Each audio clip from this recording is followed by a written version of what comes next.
Well, good evening, and good evening to you, ladies and gentlemen. WeatherBrains episode number 841, 841 episodes. This is for the 28th of February, 2022, the last day of meteorological winter. How about that? Glad you're with us. This is the pre-show, by the way, not the regular show. This is the pre-show. If you want to see the beginning of the produced program, move the slider about 8 minutes in. But this is the time of the program where we do three things. We share boring personal stories, humorous anecdotes, and occasionally we say outrageous things. And we got to get the embed code. You know what I got to do here? We have got to get this thing on the road so we can get on television. And I'm excited. This is going to be kind of a home show tonight. We're going to feature our own Dr. Neil Jacobs. He is the official czar of numerical weather prediction, the NWP czar. We're going to talk about computer models. And, you know, I mean, we live and we die by these things. I know we shouldn't, but most of us do. And I've been using them since 1979. I go back to the limited fine mesh, the MRF, the medium range forecast model. The global spectral came along back in 1980. Anyway, we're going to talk about the history of the models, the current state of the models. Going to learn a lot here. And if you're a weather dweeb, this is going to be a really, really good show. So strap in. We're going to peg the geek meter. And somebody out here is throwing things in the hall. Wow, what is going on out here? Wow. All right, so let's get everybody on online here. Folks invited. And then maybe we can share some outrageous things or boring stories or humorous anecdotes. All right. I think most folks are going to be around tonight. I know that we've got a few that are on a tight schedule and some might not be able to make it, but I think most are going to be here, which is a good thing because we are all going to learn tonight. And I love to learn.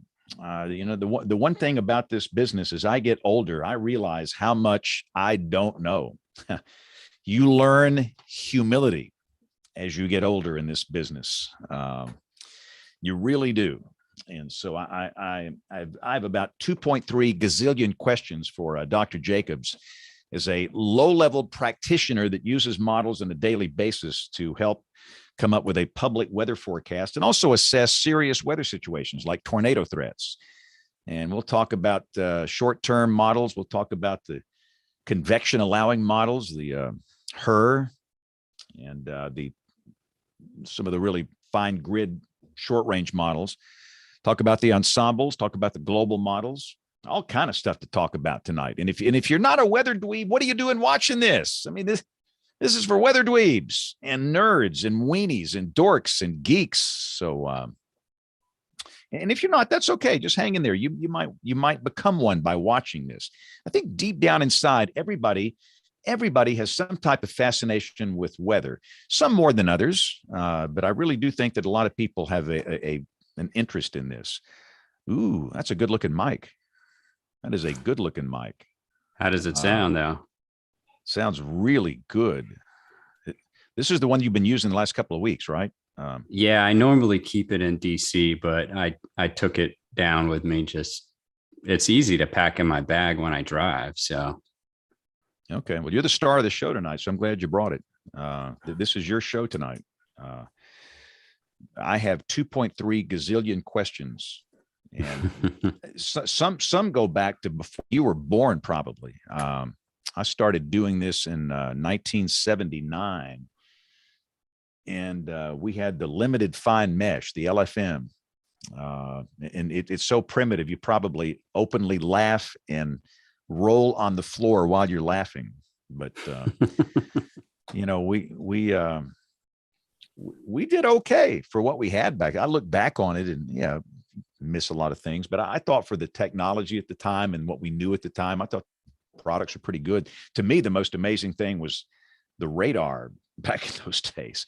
You know, that the radar sites were not co-located at the Weather Service offices, and here it was about 40 miles southwest of Birmingham at a little town called Brent near Centerville. And the facsimile, the RATS machine that they used to send the images back to the forecast office, it literally looked like somebody barfed on that paper. You couldn't see anything. It was, so you had to rely on the conversation between the forecaster in Birmingham and the radar operator with his grease pencil. And it was just a different world back then. But we made it. So anyway, we'll talk about the history of models, the current. You're going to give the state of the model, the state of the state address tonight. Jen, how are you? I'm good. How are you guys? I'm balancing 8,000 things at the moment, but good. It's busy. How are you guys? Okay. Good. I'm good. My car broke down today. Oh no. Now I understand I drive a Toyota with 304,000 miles. This thing has never given me a single problem.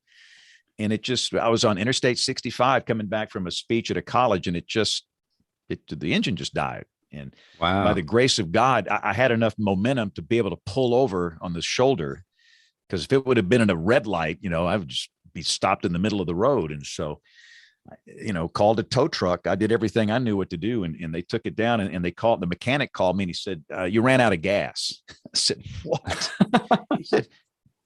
He said, you ran out of gas. I said, no. Apparently the sensor that runs the gauge went out. And so it was showing a quarter of a tank when there was nothing in the tank. Mm. I've never had that happen before, but I know now what it's like to run out of gas on an interstate highway. So they're going to replace that, and I'll be back. He said the engine, because I was worried the transmission went out or something horrible, that's just going to be, oh goodness. But he said you ran out of gas. So they're going to replace that. And that was an interesting part of my day, but it could not have been at a better time. I was coming back from this talk. I had like a couple of hours, I miss working out at the gym across the street, but I didn't miss any TV time, any work time. And my wife was available. She could come pick me up, and, it could not have happened in a better way. So, because I'm thinking of all the things I do in a day, if that would have happened at some weird place, 200 miles away out in the country, it would have been rough. Do we need to invite anybody else? Do we know? It's just us tonight, right? Yeah, I'm not sure about Troy, but I know that Kim was iffy and Bill is going to be late. And I don't know about Rick. Yeah. Bill said he was going to join about 8 o'clock Central, 9 o'clock Eastern. So Okay. that's fine. No, I'm going to let you lead the show, and I'm just going to sit back and watch. Well, no, I'm the guy with a gazillion questions. I'm the low-level practitioner. I'm the low-level practitioner stooge here that uses the products that this man has developed. And you just have so many questions, and you can live and die by these things. You really can. You know that, Jen. Oh, yeah. You're kind of in the same position I'm in here. And absolutely. We don't, let me rephrase that. I don't have enough knowledge of how the sausage is made. And this man on this show can unlock these mysteries. Yeah, I'm the same way. So I'm excited to learn here. All right. I just went out and fed our cat, by the way. No. I think that's what might have that problem right now, even though I just fed her, but she wasn't satisfied with her meal.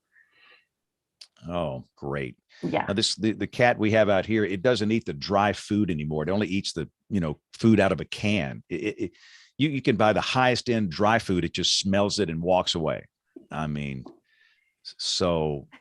Please, it's some stray cat we found in the dumpster 12 years ago. That's how rotten this thing has turned. All right, here comes Rick. Okay. So let's get this thing started. Here we go in 5, 4, 3, 2, 1.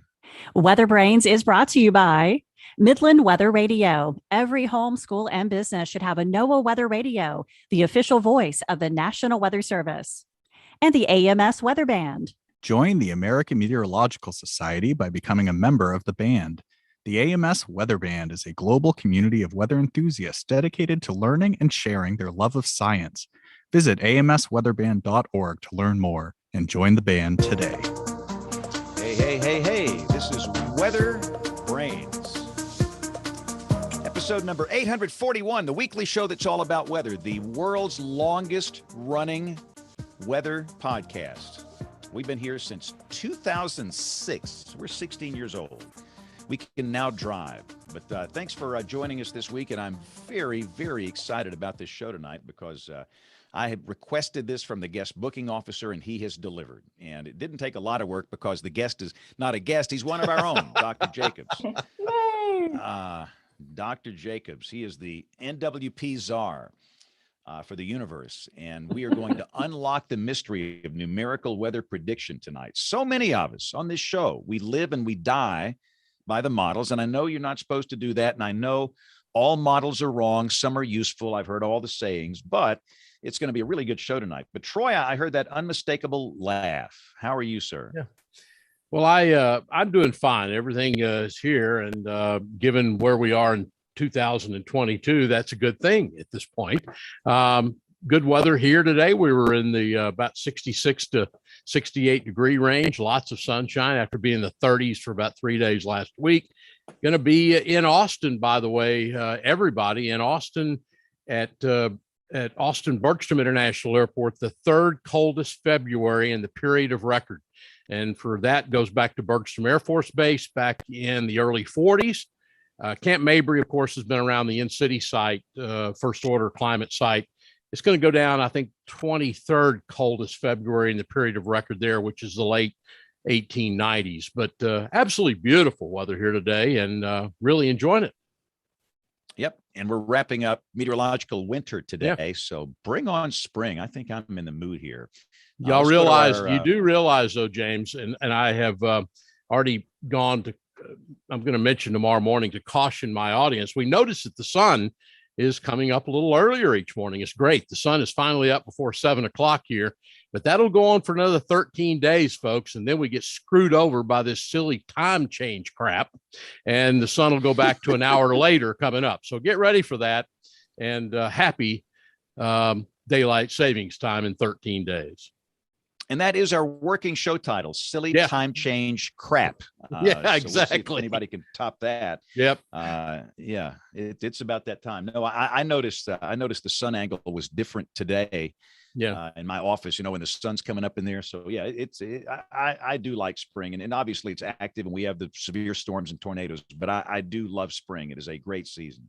Let's see. Let's go to our Ohio correspondent, Jen, who has a friend with her. I do. This is my child, Cece, and I think she's hungry, but she's already been fed. So I have no idea why she's wanting, or she just misses me. I don't know. I've been sitting here or up in the studio all day.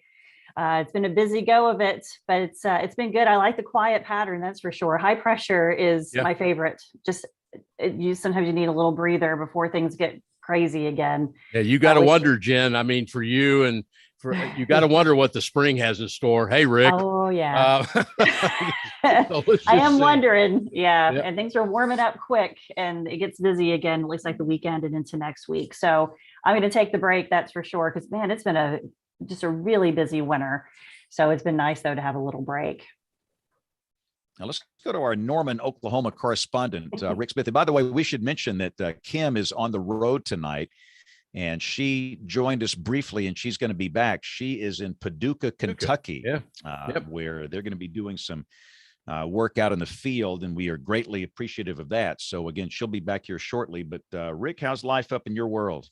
It is good. I'm excited to hear about spring just around the corner. Tomorrow's March 1st. It's mixed feelings. I was still out this afternoon with a shovel digging out what was nearly a foot of sleet that had accumulated in drifts around the edges of the house, and one door we could barely open because of that. So it was up close to 70 today. So, and we'll be up to 80, close to 80 by the end of the week. But we had an inch of sleet, but it's just, I hate sleet. But anyway, I'm glad spring's around the corner, but I'm also, it's kind of that mixed feeling like, oh crap, spring's around the corner. Yay, spring's around the corner, Yeah. But it's coming no matter what. Another possible show title is "I Hate Sleet." Something Yeah, about that I just like works that for one. me. I mean, we get all these new show titles here at the beginning of this. Hate would And be again, all caps. Yeah. yeah, I was going to the say, if it all has the word caps. crap in it, it's Troy's show title. So, I mean, you know, I hate crappy Uh, sleep. sleet, crappy sleet. There you go. And we should mention that Bill Murray, I think, is going to join us. He's at a 50-cent beer night at Hooters thing, but he actually said he's going to join us an hour late. So he should be here around the top of the next hour. I know that Aubrey is working tonight. She's got some projects she cannot make it. And again, we've got Kim that is on the road, and she says she will be back shortly, but she did make it to Paducah. And I think, Rick, she drove, didn't she, from Norman? I think so. It sounded like she was driving, so it's not. We drove through there back a few months ago. It's not that bad of a drive, but yeah, she probably did. So I know she was meeting up with some other people there, and going to talk to some folks there. Can't wait to hear what she finds out. Yeah. Well, we're going to put our own Dr. Neil Jacobs in the hot seat tonight. You ready for this, Neil? I sure am. Good. Uh-oh. So yeah, I don't know. He sounds. I don't know if I want to fool with Neil tonight. He's no, boy, that was very confident. I mean, I might want to back off a little bit here. So Neil, for those that are newer to the show that don't know you, just really quickly, just give some highlights of your background. What got you into this? The path that led you to where you are today. It's a super, super bizarre path, to be honest. I often go speak to undergrads and grad students about career paths and warn them in advance that I doubt you'll be able to replicate mine, because it was just a series of random coincidences strung together that somehow worked out. But my dad was in the Air Force and my mom was a high school teacher, and we pretty much, all over the place where he was stationed. And a lot of it was in Florida. So spent a ton of time in various areas of Florida, mostly Southern Florida, Miami. And really, my two favorite passions in life were surfing and fishing, both of which require a great deal of weather forecasting. So I had been doing that my entire life. My parents ended up retiring in Charleston, South Carolina. So I moved up there and went to undergrad at University of South Carolina on a debate scholarship, which may sound kind of odd because people in engineering and physics don't usually gravitate towards speech and debate, but it was one of the only ways I could pay for school. So I did my undergrad in physics. I actually started in engineering and then changed over to physics because I liked the theory more than the application, and then stuck around and picked up a math degree, but really didn't have a plan for graduate school. So took some time off, went down to Central America, spent some time surfing, then went back to Charleston and was working as a recreational fish guide in the day, and then also doing a lot of boat work. So I was a boat mechanic doing fiberglass repair and engine maintenance and stuff like that, and working as a cook at night.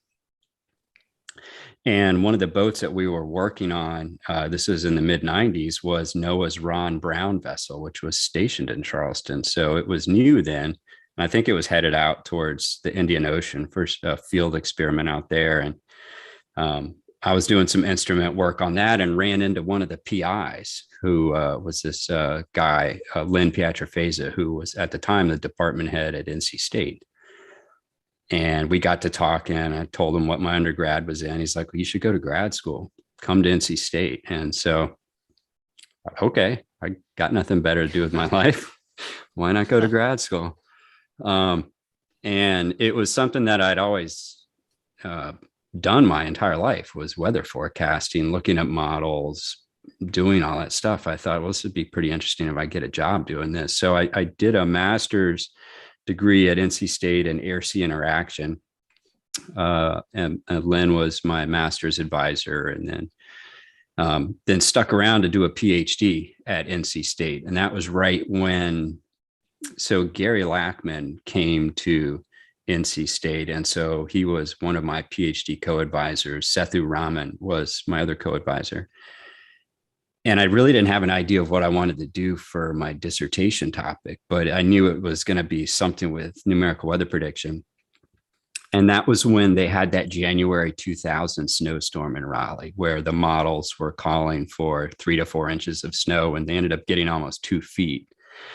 Debacle, and it was total debacle. It was awful. I mean, I remember watching the forecast updates, and I lived about 2 blocks from the forecast office, and it would be updated to 6 to 8 inches, and we'd run outside and there would be 10 inches on the ground. And then it would, it'd be updated to 10 to 12, and there would already be 14 on the ground. And it just kept going. And so it shut down the town for a couple of weeks, but I got back to school, and Gary was like, I got a good idea for a project for you. Figure out what went wrong in the models.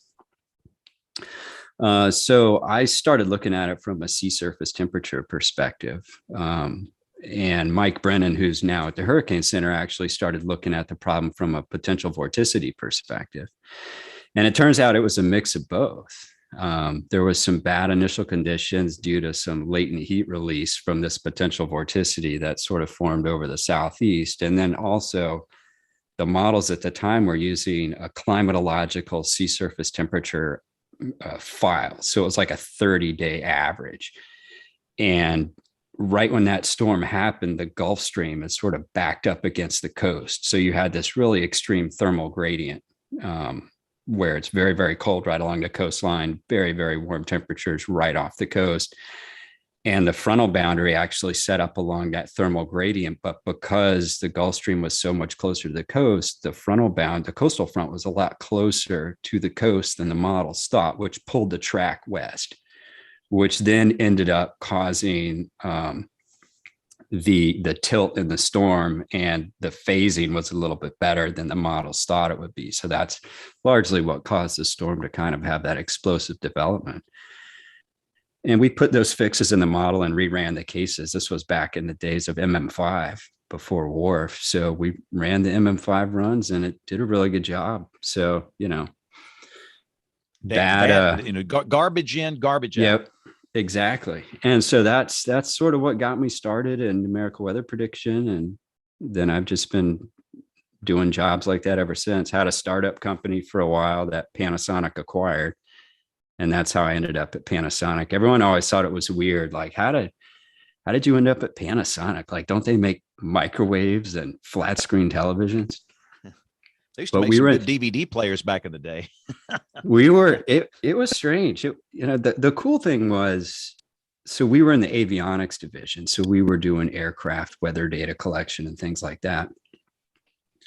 But they really didn't understand numerical weather prediction, but they liked it. So it was kind of cool because they really supported us to do whatever we wanted. We didn't have a lot of oversight because they didn't really understand what we did, but they thought it was cool. And that was, I was there. I was happily doing that right up until the day I ended up going to NOAA. What initiated that whole process? I don't want to get too nosy here, but that's an interesting jump from the private sector over to the government like that. Yeah, I'm not really a political person. I didn't really weigh in on the campaigns or anything. So it was kind of odd. I think they were looking for people in the weather community who just understood modeling. And of course, it was everyone who watches the news and the weather always hears this, it's a Euro model versus the US. And, and so it was like, well, we're going to make US numerical weather prediction great again. And, I figured, I don't know how I'm sure they're probably looking at a ton of people, but I had when I was at Panasonic. So this is an interesting story, but let me know if you want to save it for later, because it has to do with the whole epic. So this idea, actually, this whole epic community modeling idea came about way before I ever ended up at NOAA. So what happened when we were at Panasonic, we were running the WRF, and we were running 7 or 8 different WRF domains all over the country. And it makes a lot more sense to just deal with one global model and a whole bunch of different WRF domains. And so when, we just thought naively, we'll just ask NOAA for the GFS code and go run it, right? Like you could just It's not quite that easy. Get it on GitHub. GitHub. Right. Get everything on GitHub. Yeah. So I called up some folks over at EMC and the Environmental Modeling Center in the Weather Service, and I said, "Hey, can I get a copy of your GFS code?" And that was like the craziest thing they'd ever heard. They're like, "Why? Why in the world would you want that? And oh, by the way, do you have a $50 million computer to run it on?" And they, but it's taxpayer funded, freely available to anyone who's insane enough to want to download it. But they tarred up all the files and we downloaded them and then spent 2 years trying to figure out how to run it. And that was not easy. We tried to port. Did you have the hardware, Neil, to run something like that? No. Well, so this is where it got interesting. So I thought naively, well, we'll just run this on some cheap Linux machines. But so much of the code was hard coded for IBM AIX operating system that we ended up taking the cheaper solution, which was buying a $20 million IBM system, because so much of the code was hard coded for that machine. So it was not cheap, and it took us a couple of years to get it up and running with a team of really sophisticated software engineers. But we got it working, and we were successful in running it. And then, so once we got it running, then the plan was, how do we improve it? Are there things we can do to actually make it better? And we were implementing a lot of improvements and tweaks and things like that. But after probably 10 years of upgrades and things like that, we really wanted to get out from under having to own our own computer hardware. So we ported everything over to the cloud. So we were using Microsoft Azure at the time. And the interesting thing about this is you can go to the cloud service provider and say, I want to buy as many nodes as I need at a given amount of time. And if we had a test to do, we would just go to the cloud service provider and ask for more nodes. And so we could spin up these parallel runs of the GFS. And what was entertaining to me was that the reason why we went down this road was because the financial markets were interested in the 12Z GFS. Now, there's probably not so much now as it used to be back in the day, but the natural gas market was highly reactive to the 12Z GFS output. And what was weird was it didn't really matter what it said. Like, everyone knew the day 10 to day 15 forecast was probably wrong, but the markets would react off it anyway, which was strange. And so we had a partner in the banking industry that came to us and said, we heard, you all can run the GFS. We're like, yeah, we're actually putting together a better version of it. And they're like, no, we don't want a better version of it. We want the exact same version that INSEP runs, numerically identical, but we want it quicker. What the world, they want to see what the world sees just early, I guess. Yeah. Right. And all you need is a couple of minutes advantage, and it could be a huge differentiator in the marketplace. So that's what sort of funded our venture into why in the world would you want to run the GFS code in the first place? It was really the banking industry. And I kind of talk about this in my BAMS paper, where that was the financial driver. But once we stood it up in the cloud, it allowed us to run all these different experiments. And one of the big problems that the Weather Service has had is they have all these ideas that they need to test, but they don't have enough compute resources to test them all. So they have to do tests, one after the other. Whereas what we could do is we could just go to the cloud service provider and ask for more compute and run all these tests at the same time. And so once word got out into the community that we had this capability, I had universities coming to me saying, we've got this idea, would you test it in your model? And of course we would be like, sure, we'll test it. And if it has an improvement, we would like to use it in the model. But I would always ask the people that would come to us, have you gone to EMC and told them about this idea? And a lot of times they had, but it was one of those things where there's just NOAA at the time, and even today, doesn't have enough compute resources to test all these ideas. And so at a couple different times, even EMC scientists were coming to me when I was at Panasonic saying, hey, can you test some of these ideas? And at that point, I went and I talked to Bill LaPenta. He was over at NSEP at the time. And I said, look, we got some really cool ideas. Some of them are coming from your people. We got to figure, there's got to be a better way to do this. And so the next thing I know, I end up at NOAA. Bill comes to me and he's like, you remember that whole thing we're talking about? Let's do it. And so the idea was, now you got to make the code user friendly enough. So he, in the sort of in parallel to this cloud-based global model running stuff, the NSEP was going down the road of developing what they call the Unified Forecast System, the UFS. And the idea was, if you've ever seen NSEP's production suite, they're running all these different models, tons of models, and they're trying to consolidate these into just a handful of models, a streamlined production suite. That's where the unified comes in. And my thought was, okay, well, if we're going to do this whole this conversion over to the UFS, let's also refactor the code so that it can run on any architecture, not just instead of your own IBM. hardware. Right. You could run it on any hardware you want, laptop, you name it. I've run it on a Raspberry Pi. And then that's it. You basically have just gone to the community and said, you don't need to come to us with your ideas. Here's all the code. It'll run on any architecture. Test your own ideas and come to us with the results. And so what that does is that takes the responsibility off of the folks at EMC to test all these different ideas. Maybe 8 out of 10 might not work. But what you really want is you want those 2 out of 10 that are going to be game changers, but you don't want to have to sift through all the other ideas to get to them. So you get the code out there, let the community run the model, come up with this ideas. The motivation on the research side is they want to get publications out of it. And then EPIC, Earth Prediction Innovation Center, was sort of the catcher's mitt.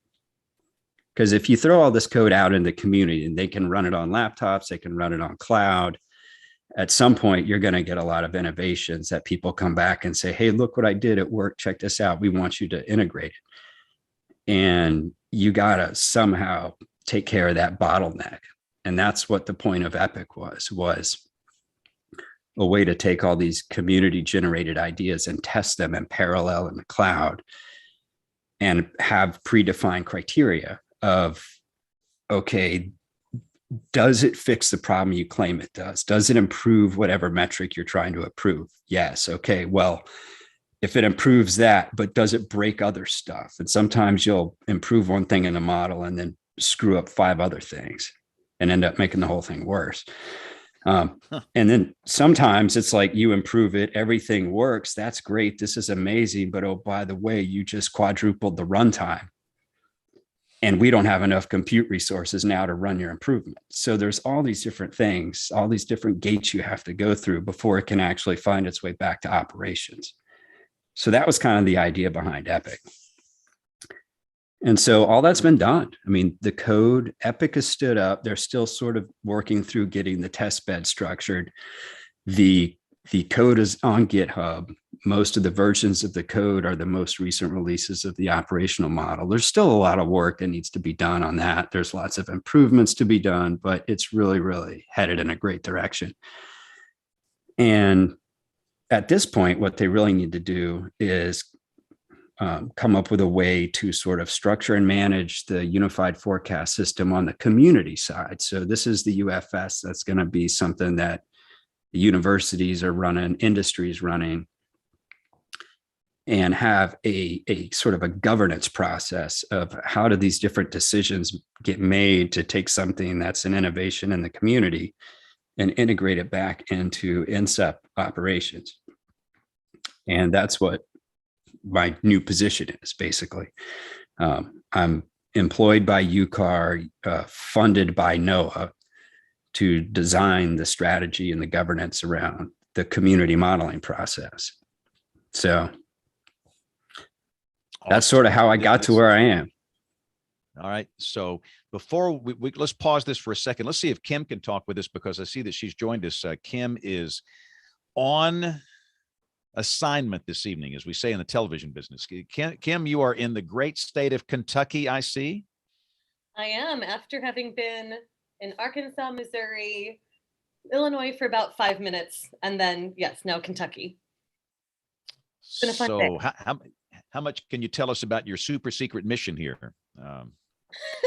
Yeah, I guess not enormously super secret. My team and I had really wanted to come and study the December 10th day, the Quad State tornado event. And we just had never had a break between, it was December 10th, and then it was immediately the holidays, and we didn't feel good about coming out to, burden survivors when they're in this crisis and managing, that time of year. And immediately after that, the Omicron wave hit. And we also just didn't feel that it was, when you're doing field work, we're talking with people, it's a very personal interaction and conversation, especially on the public side, where we're trying to understand the kinds of information people were receiving and the perhaps life and death decisions that they were making. And we're also testing some prototype technologies to see how that might affect decision making. So we just really need to be able to interact with people. And as soon as the COVID wave was breaking, we've been watching it, and we just sprang on this. And it's been a wonderful. We just started today. It feels like we've been here for a year. It was an incredible, absolutely incredible day. I actually started my day at a monastery. It was like sunrise, meeting with a mother superior of a monastery, and interviewing nuns, and it was incredible. So wow. Yeah, it's been a really amazing day. We have 3 teams that are working in pairs. One, I'm with another researcher on my team, and we're doing public side interviews and sort of field testing, a tornado post-event response survey that will be delivering more widely across the country through a couple different means in the next couple of months, but we really wanted to get some field validation for it.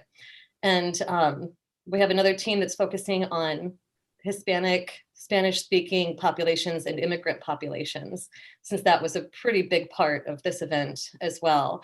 And yet another group is focusing on emergency management, public safety officials. So we're dividing and conquering, working in teams. This is my first time organizing a team to go out in the field and do research together. And it's been a really wonderful experience. I have just an incredible team. They're so talented. And just today, it was, for most of them, their first time doing field work. And they are just overjoyed. And there's nothing that makes me feel like I found God's purpose for my work as much as talking to tornado survivors. So it's just the start. We'll be going through for a week. If you hear from us, if you're a listener, please know what we're up to, and we'd love to work with you. And that's the one thing I really appreciate about what you do, Kim. You treat people that have been through these horrible tragedies with propriety, decency, and respect. And I really appreciate that, because I've seen so many groups come in just right after a tragedy, and they don't have any malicious intent, but you really do think about the people, and you just respect them. So I really appreciate that. And they're still hurting. Understand that this December 10th is not that far back. And it's got to be fresh in their minds, but it's fresh in their minds, and they're still cleaning up. We were going door to door in one community in Arkansas. We started at the start of the Quad State path, and it was a very poor area, and it just happened to be one of the hardest hit parts of town too. And even though there were several homes on the block that had been destroyed, there was a gentleman who was walking with my colleague and I along the road, and even though talking through all the devastation, he turns to me and he goes, "And you just, I said, this had to have been so jarring for you and horrible. I'm sorry." And he turned to me and he just said, God's hand was over all of this, looking over it, because none of them had died.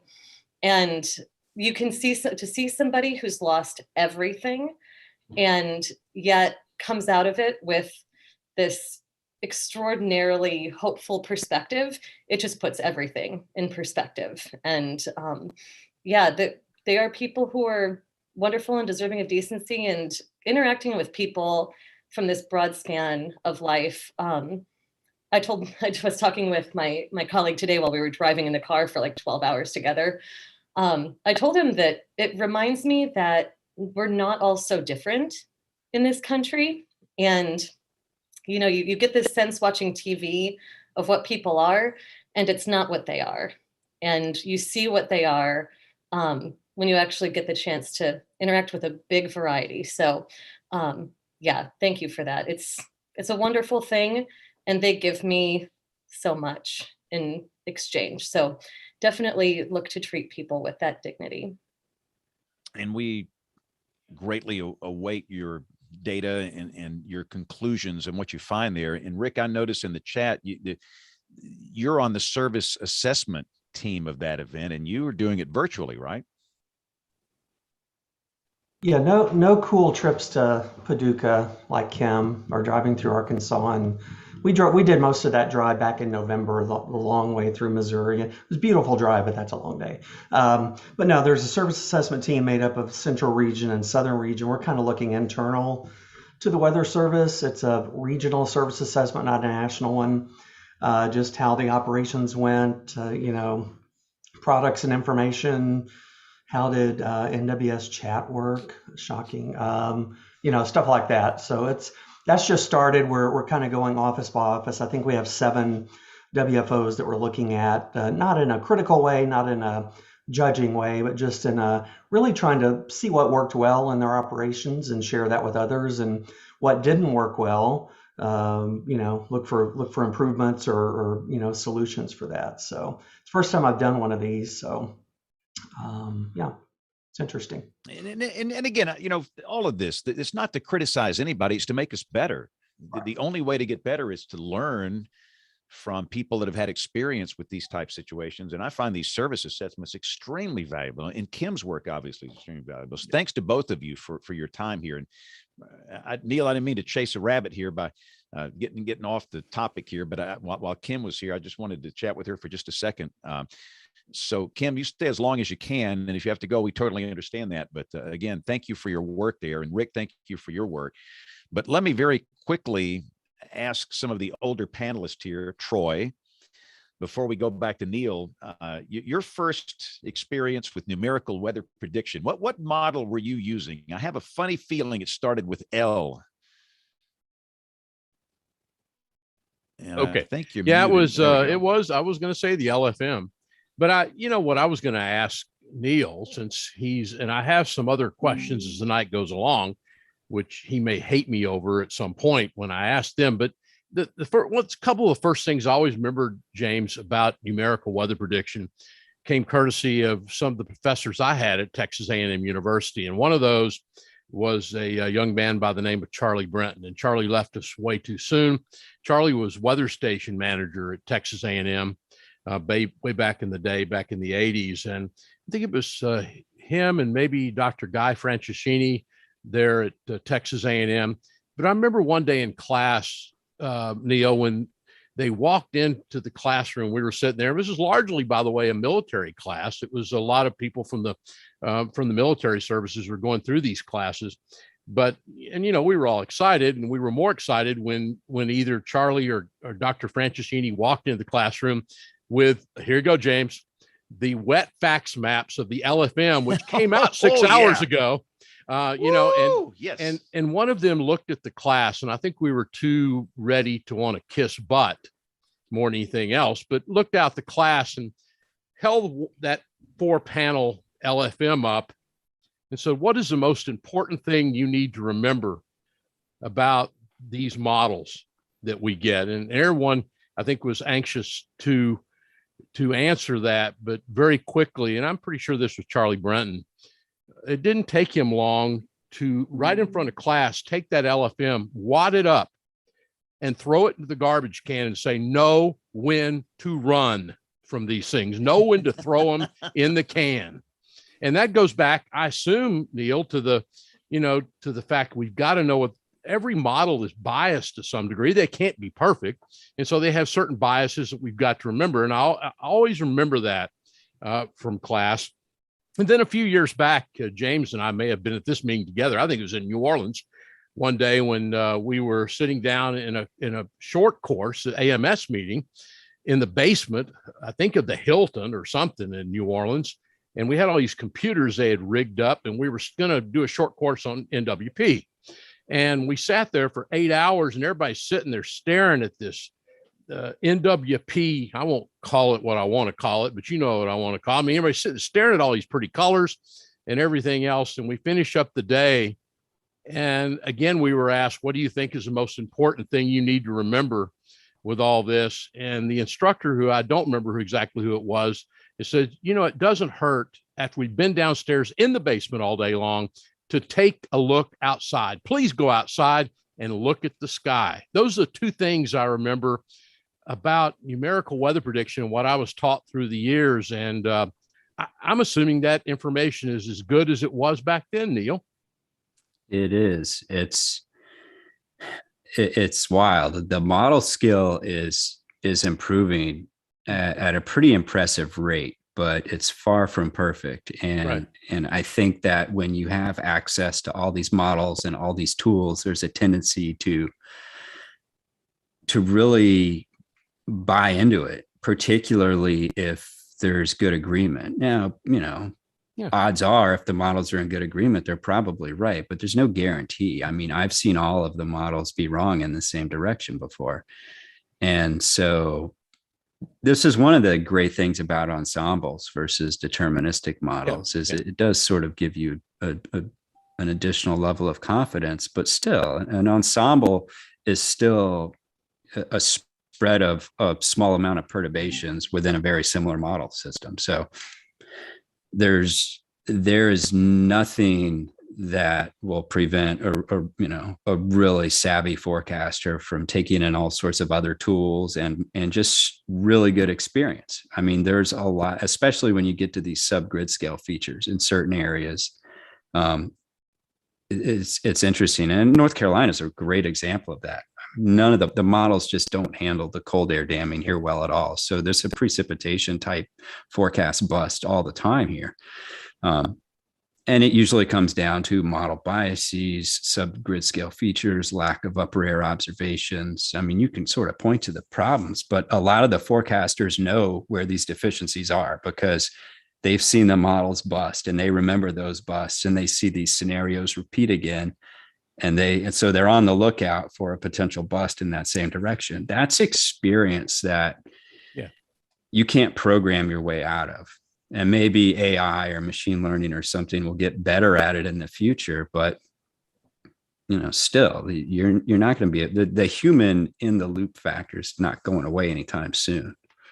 Well, I'm gonna ask you something about that a little bit later on. But do you also agree with something I tell my students all the time? And these are non-meteorology major students, so science kids that are taking science classes, that numerical weather prediction is nothing more or anything less than another tool in our meteorological tool belt, in a sense. And I think that's what I tell my students. It's not gospel. The day you think it's gospel, it'll grab your hand and walk you off the cliff. And that's what I tell us. It's another tool we have. Yep, and it's really how you use it, how you use it as a tool.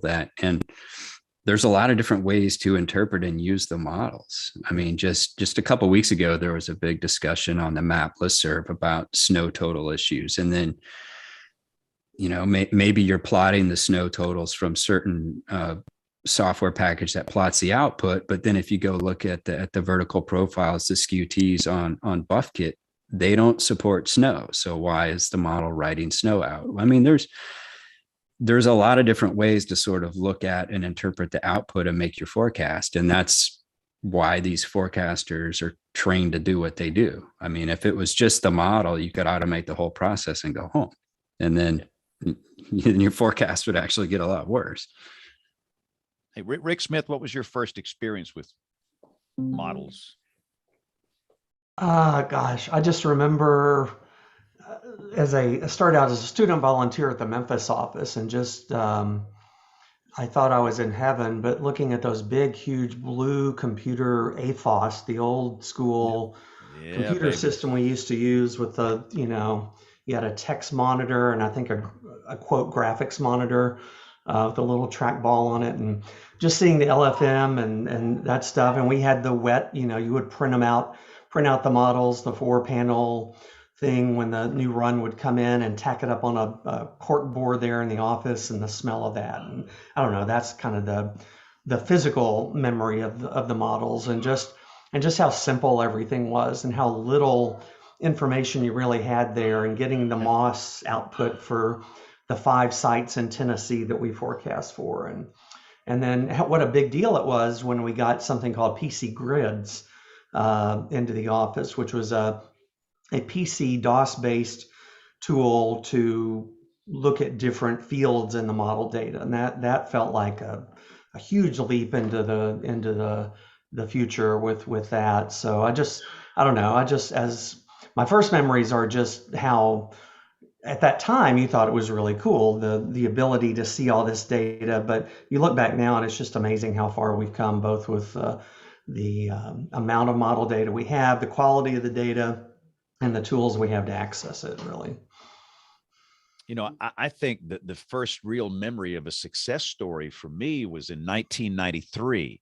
Some of you might recall the great storm that occurred in 93. Some people call it the blizzard of 93, the storm of the century, whatever. But I'll never forget the MRF came out on that. And at our station, Troy, we had a DieFax machine. Yep, did too. And rip that sucker off, man. It was still wet and gooey. And Kevin Selly, our friend, it was, of course, on this show for a long time. Kevin was working with me as Kevin Collins back then on television. And I said, hey, get in here and look at this thing right now. I said, even if these thermodynamic fields are off, this is still going to be huge. I mean, goodness gracious. And that old primitive MRF enabled us to identify that event 3 days in advance, which was pretty incredible for that. And we were forecasting 8 inches of snow, which of course was far under the amount that actually came down. The official total at Birmingham was 13 inches, and we had some places with almost 20, but still. And that was with thunderstorms as well. I remember that actually came with thunder and lightning. It did. Yeah. We had convective snow. We had on the ridges, hurricane force wind gusts. At the time I worked up on Red Mountain. And of course, in the warm sector, we had a huge tornado outbreak in Florida with that. And it was awfully rough, but it was just amazing to me how well that it was handled back in 1993, and everything is so primitive. So Neil, let's look at the suite of what we have now. Kind of describe the suite of operational global models and also the convection allowing models for maybe those that are kind of new to this. Kind of explain where we are now, and then we'll talk about where we're going. I'm still thinking about where we came from. Like I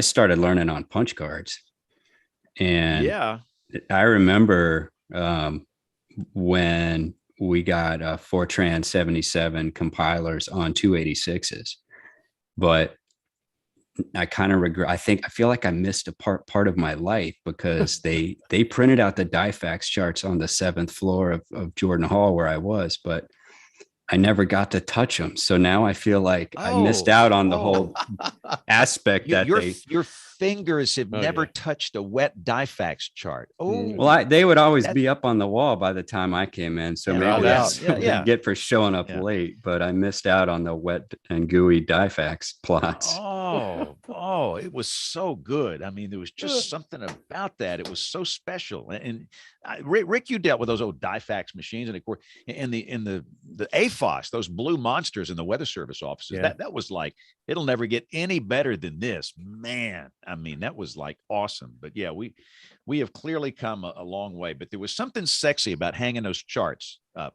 on those pegs on those boards in the weather offices. And, you'd get them organized, and you knew where they were, and you'd walk around and you'd look at these charts on the wall, you'd pull them off, you could write on them. And it was just a different time. And obviously we're so far ahead of where we used to be, but there was something, I don't know, you can look back at as romantic or something. But anyway, so where are we now, Neil? Tell us, just kind of go through the suite of products that we offer here in the United States, not the Europeans, but here, in terms of the global model that we run and the convection allowing short-term models. So it's even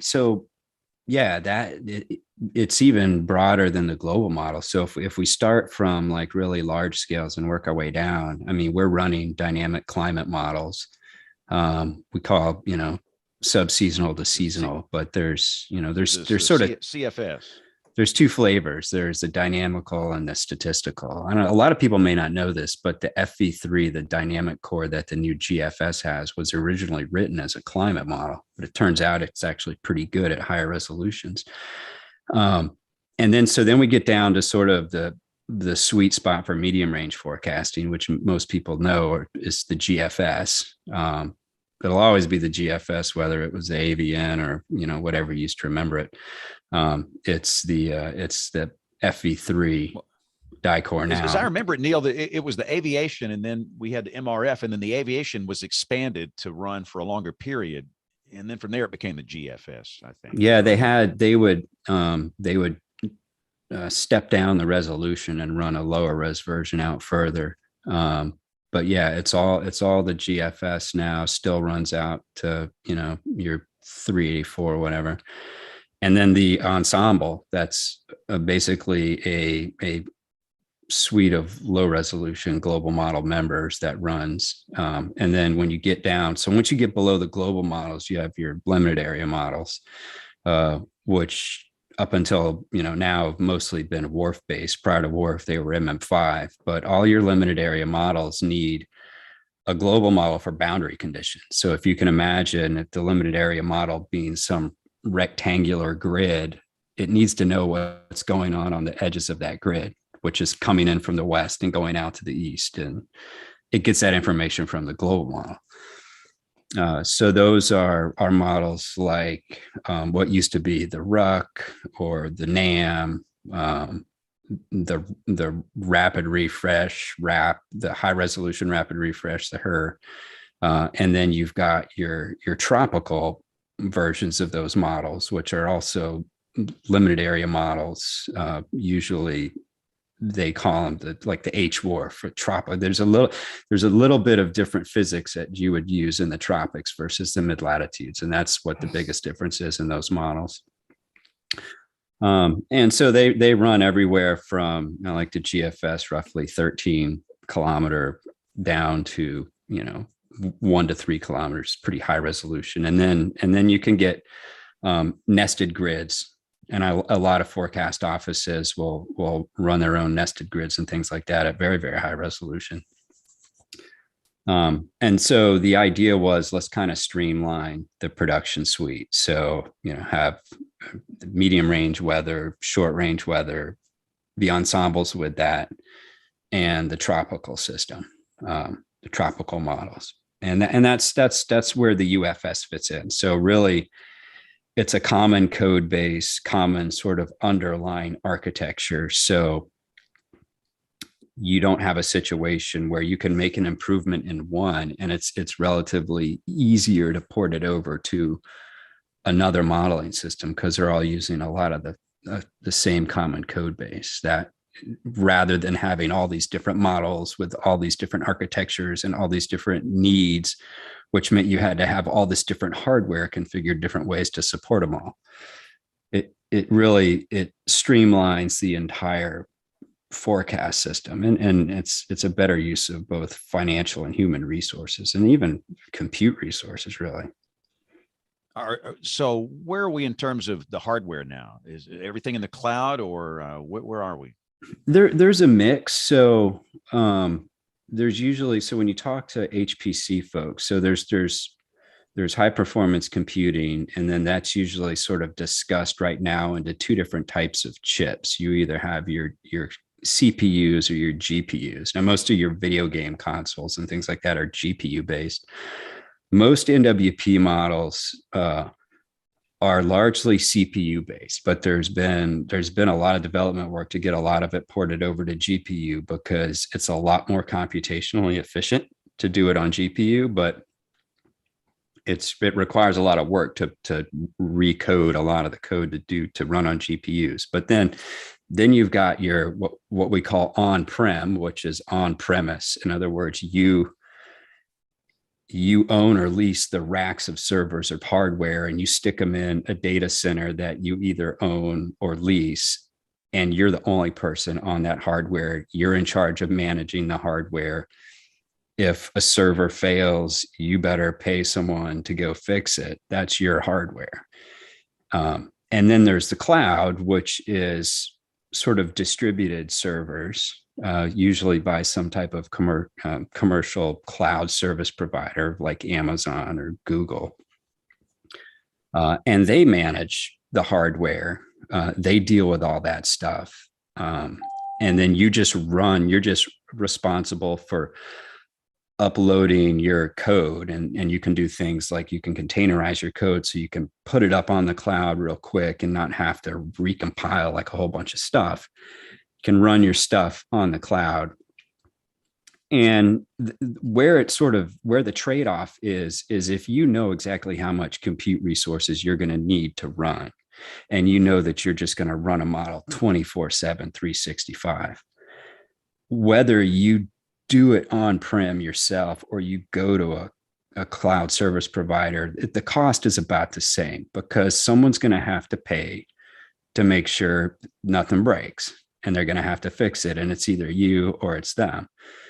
There might be some efficiency gains if it's them, just because this is what the cloud service providers do for a living. This is their business. So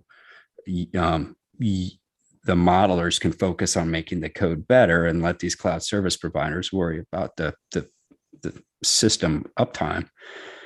But where it really becomes interesting is on the research side, when your usage of the compute fluctuates based on how many experiments you want to run. If you're trying to do research on an on-prem machine, you're always going to be limited by how much compute is in that system. Whereas with the cloud service provider, you pay by node hour. And so you can use as much or as little as you want. And if you want to do a whole bunch of experiments, you pay more money. But when you're done, you're not paying for all that hardware. And so that's where you actually gain a lot of efficiencies and cost, especially if you don't need to run your computer code 24/7, because the cloud, there's sort of a spot market for cloud usage. And so if you've got some experiments that don't necessarily have to run at a certain time, you can queue them up to run at, say, 3 a.m. on a weekend, and it's pennies on the dollar for the usage of cloud because no one else is using it at that time. That's where you actually get some serious gains in efficiency. Well, Neil, a couple of weeks back, not a couple of weeks, but further than that back, we had Michelle Manelli here, and she talked to us about dissemination. And it's the same sort of thing, right? I mean, you've got to decide whether you're going to disseminate through this floor of computers somewhere, or you're going to disseminate toward the cloud. So the folks in dissemination are looking at the same thing that you're looking at on how best to be able to do the job you've got to do. And at the same time, keep the baby running and try to avoid any problems. So I just kind of connected that back to what, Michelle told us at the time. Yeah, that's exactly the problem they're facing. So they've got this IDP system, and then they've got some other servers that NWS chat runs on, and it's a lot of that hardware is legacy hardware. Yep. It's beyond its usable life cycle, and stuff's starting to fail, as you would expect. You run these servers 24/7; they're not going to last all that long. Yep. And the problem is, the harder you use them, the more likely they are to fail. And so that's why you see these situations where people are like, why does it always go down when we need it to be up the most? And I was like, that's because you're hammering the system way more than you would when no one cares. And that's the challenge. And so one of the things that now there's some types of apps that it makes it, there's not necessarily a cost advantage to move it to the cloud versus do it yourself. But then there are other apps that make a ton of sense to do in the cloud. And then there's ways to manage the data. So one of the things that I was pushing is you get a situation where a lot of these forecast offices are downloading model output to process it on local workstations. And that's a major bottleneck, particularly if you're at a forecast office with slow internet connection. And as the models go to higher and higher resolution, your ability to get that data is going to go, backwards. It's going to take you longer and longer to download it. So one of the ideas is don't download it. Have the data run and pipe straight to a cloud. And instead of downloading these massive GRIB files, upload your scripts, which are probably a couple kilobytes, or even store your scripts there. Process the data. You want to move the processing to the data. Don't move the data to the processing. You process your scripts where the data is stored in the cloud. And then you're just generating graphical output or whatever. Those files are relatively small. You can link them straight to your HTML websites or whatever, and not have to worry about moving data back and forth. That's a problem on the back end with the post-processing of the models. It's a problem on the front end too. One of the biggest hurdles in data assimilation for the global models and even the regional models is satellite data. The satellites are downlinking data to some site somewhere, and they have to move those files from the downlink site to where they do the pre-processing of the data. And then the pre-processing data, that file might have to be moved again, potentially, to where the models are run.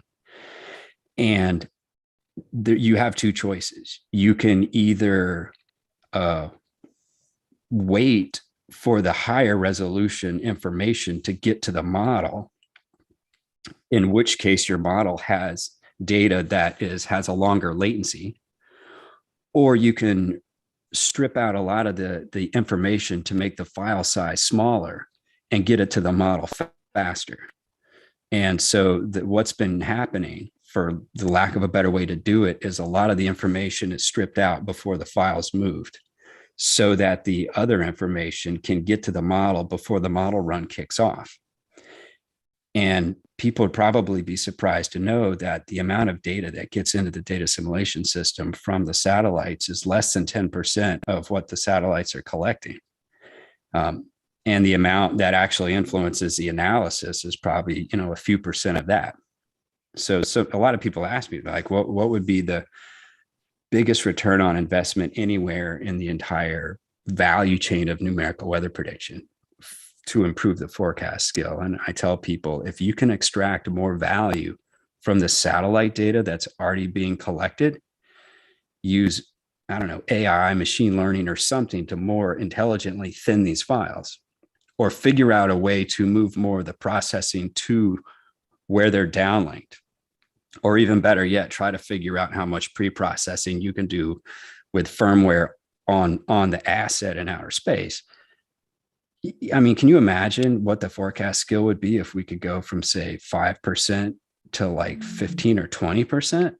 And this is data that is coming off of instruments. So, it's interesting to think that even with the GOES launch scheduled for tomorrow, these newer high resolution, awesome instruments, we're only really extracting a tiny fraction of the information that they can provide in the forecast models. Now, when you're a forecaster and you're actually looking at like visible satellite imagery or infrared or something like that, that's different. That's really helpful. I'm talking about like a lot of the radiance data from the, JPSS and stuff like that. There's a tremendous amount of opportunity on offer, and the amount of investment to do some of the optimization of the data that's already being collected is probably an order of magnitude, if not 2 orders of magnitude, cheaper than the money that we pay to buy and launch those instruments into outer space. So this has all been really interesting to think about just the mechanics of physically improving the modeling infrastructure. I'm wondering if you'll think about with this program, will it get to the point where you'll be interested in considering, the improvement in quality of forecasts being also about what the value is? So looking at, societal value in some respect, because those things, sometimes improving the skill of a forecast doesn't necessarily improve value. And you can direct your studies also in a way that is more value oriented. Just wondering if you've grappled with that. Yes, I have. I'm not the expert, but I know the experts on this, and it's a huge, important need. I mean, I'd always thought as a model person, if you improve the skill of the model, you'll save more lives and protect more property or whatever, but it doesn't actually turn out to be the case.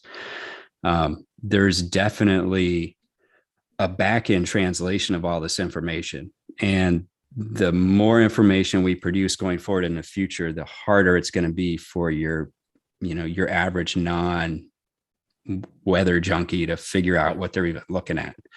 And so I feel like that is probably going to be one of the areas when you look at, what's the mission of the Weather Service? It's not 500 millibar anomaly correlation scores. It's protecting life and property.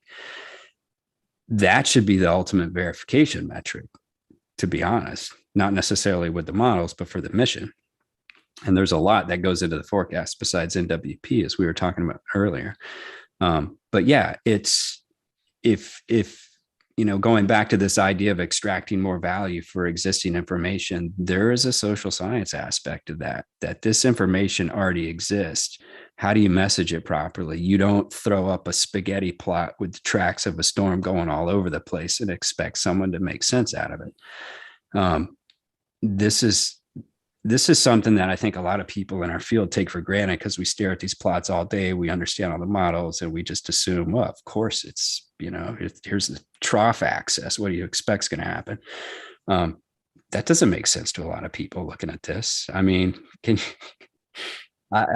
can imagine what it'd be like if you just threw a skew-T plot up on Twitter and we're like, what comes after this? Well, that is a whole can of worms. And I know that Troy's got another question. I'll pass it off to you in a second here, Troy. I think what you've raised is actually a question we need to answer. What you have described are two fundamentally, it's a fundamentally different way to characterize uncertainty, having something like a spaghetti plot versus say what the Hurricane Center does put out in its cone of uncertainty. One is about the estimating the endemic uncertainties to that storm, this particular storm's uncertainty, like the different kinds of storylines that this storm could follow, versus the other being about our historic ability to forecast other hurricanes. And those stories might be completely divergent. And in my experience doing interviews around the Gulf with people looking at hurricane information, man, there are people who get that those things are different. So I think, the real challenge here is what you say, we need to think about what are we trying to generate? Because, and for that, we really do need to get into what are the decision frameworks people are using. Really think about what is the reference class of information? What's the reference that they think that we're supposed to be providing them? Because for a lot of people, things like this historic track error piece isn't what they think they're supposed to be looking at too. So there is definitely a place where those things can meet in the middle. And with that, I'll pass this off to Troy. Neil, let me ask you a question, because as James says every week, we have a lot of people that are listening. There have some people that are watching. And you mentioned this a few minutes ago, and I'll frankly, I'm doing this for everyone out there listening and watching, but I'm hoping I'll learn something as well. Can you give me the bumper sticker definition, or not really, the bumper sticker edition of distinguishing between what you referred to as the deterministic data and then the ensemble data? Because we all see that. You go to any of the weather websites and you'll see that. Can you explain the difference sort of on a bumper sticker between the two? Yeah, that's a tough question. So I would say, the bumper sticker difference between a deterministic and ensemble forecast is here's your prediction and here's how right we think it might be. Okay. The way I had always sort of used ensembles is to do kind of a baseline reality check of how much do I trust this deterministic run. And I'll usually do two things. I'll look at the ensemble associated with that particular run. So the 0Z, 12Z or whatever. And I'll look at the spread. What are the difference between all the different members? If there's wild differences, then my confidence in the deterministic model goes way down. Yeah. If there's great agreement, then my confidence in the deterministic model goes up. The other thing I'll do is I'll look at successive runs, which is, you could also kind of treat that like an ensemble, where if you look at, and this is one thing, I got to give a big shout out to Levi at Tropical Tidbits on this, is the ability to sort of flip through forward and backward with successive runs and see how much of a trend change there is. And you can extract information in a couple of different ways. You can look at, let's say there's a particular low pressure system off the coast of the US. If the last 5 runs, it's all over the place, or if the last 5 runs, it's in the exact same position, or the last 5 runs, each run inches it in one direction, or each run gives it a little bit deeper low, and you look at the different trends. That's another way. That's I wouldn't call that an official ensemble model, but it is kind of an ensembleizing technique or something. So yeah, that, I ultimately, I don't know that we'll use ensembles in that way. Where I think we're going in the future is just getting rid of deterministic models altogether and having a high resolution ensemble. If the compute resources are there, why do we need a high res deterministic with an associated lower res ensemble? Why not just go high res ensemble? And how many ensemble members do we have in the GFS? Is it 31? No, I thought it was around 30. I'm pretty sure it's got to be 31. Yeah. There's a different look at it number every day. so there's 2 different ensembles that are run. There's an ensemble that they use as part of the data assimilation system. So there's this 4D ensemble variation technique, 4D invar, that they use, and they run an ensemble to do that. They don't run it out very far. And then I think they select a subset of those members for the larger ensemble and run it out further. It really comes down to, how you perturb the different members.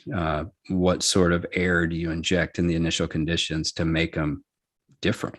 And then there's been a lot of discussion on, do we have multi-model ensembles where we use different models, different physics, different dicores? And that's sort of the cool thing about having these other international MET centers with different models. It's a lot. Sometimes people are like, oh, well, the Euro is the best model in the world or whatever. Why didn't everyone just use that?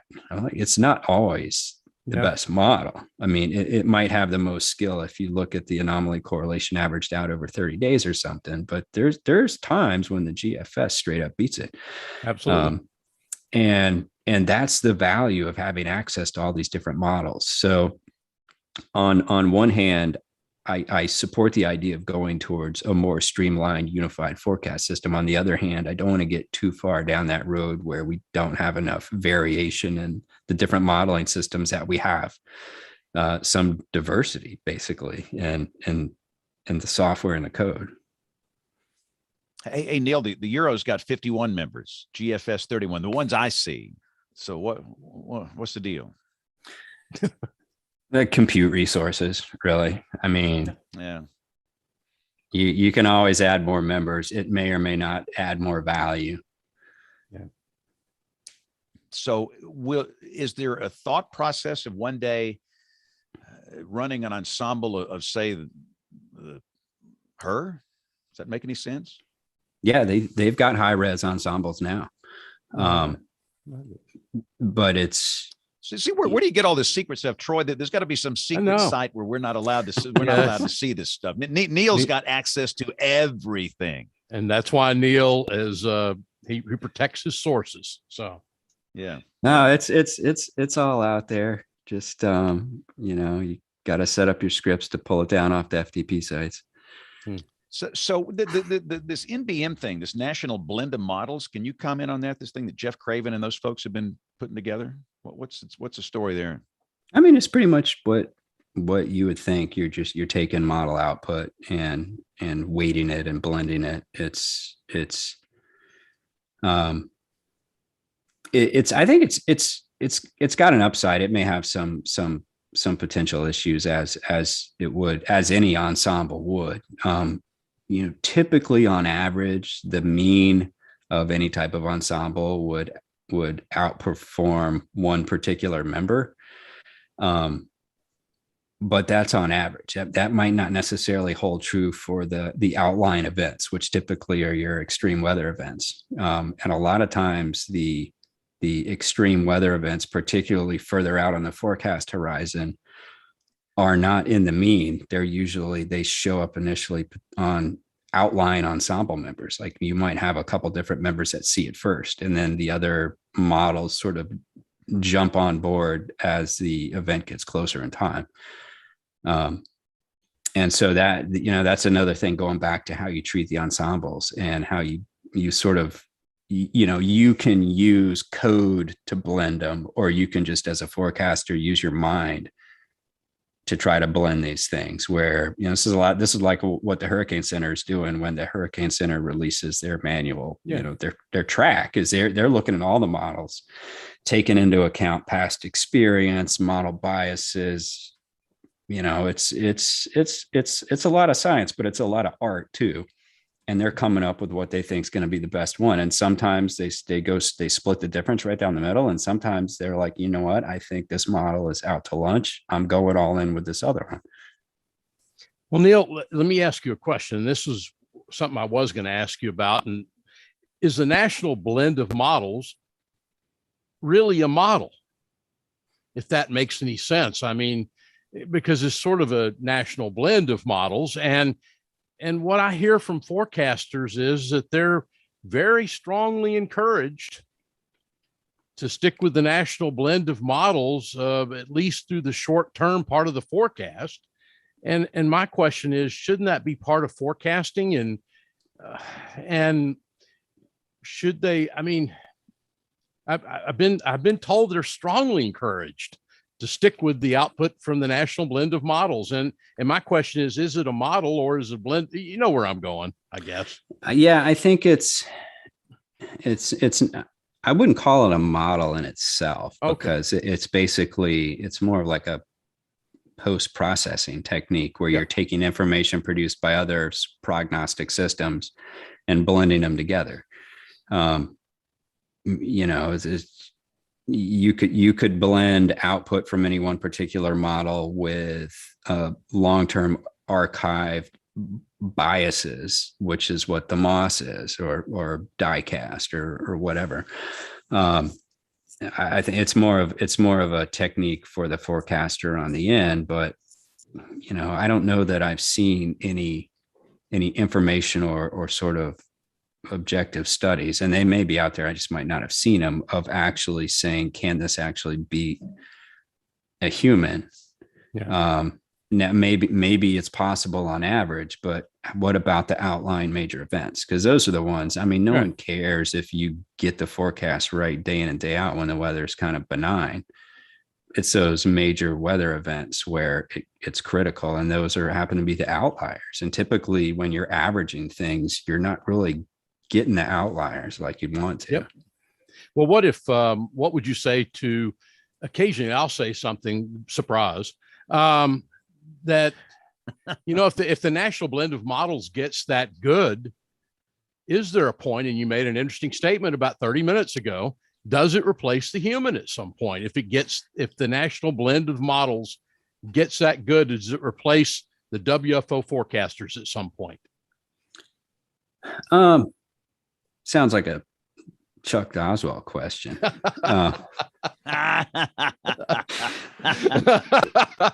I'll take that as a compliment. Yeah. So I can see certain areas where the human might not necessarily be the most influential part of the process, but it doesn't mean they need to go away. But their position in the loop may change. Okay. And what I mean by that is I think going forward, as the modeling systems get more complex, there's going to be a greater need for humans in the loop who understand it to translate it to everyone else who doesn't understand it. And it's going to get more complicated. That's for sure. I think on the front end, this software, this code, it's only as smart as the people writing it. Yeah. And so, that I think is, if I were going into meteorology and numerical weather prediction forecasting, I would be on the software engineering side. And this is there, I think, is going to be, we're going to have to jump from one path to another, because the trend in NWP is taken on such a divergent path from general code and processor development in other markets like the video game industry and everywhere else, that we're still running Fortran stuff. That they're not teaching that language in most universities now, because the job market's just not there. And eventually we're going to be isolated as a community on language, on processor architecture, and industry is going to see that as an opportunity to ratchet up the price, because you want one of these custom one-off systems that no one else on the planet wants anymore. Well, that's going to cost you. And so on one hand, when I was at Panasonic, we were pulling software engineers who understood Fortran out of retirement just to come work on code, because we couldn't find anyone that really knew it. There's going to be a huge need for people who not only understand that, but understand how to take that code and port it over to newer codes, like Python and everything else. And so at some point, you're going to have to do a wholesale rewrite of all of this code to get back in line with where the market is driving the chip manufacturers, because people aren't designing computer chips based on what the weather forecasters computer model market is going. It's being driven by about every other market on the planet except weather forecasting. And so I'm already seeing that in some areas. There are new, really fast systems that you just, as numerical weather prediction, you can't take advantage of the hardware architecture because your code doesn't scale on it.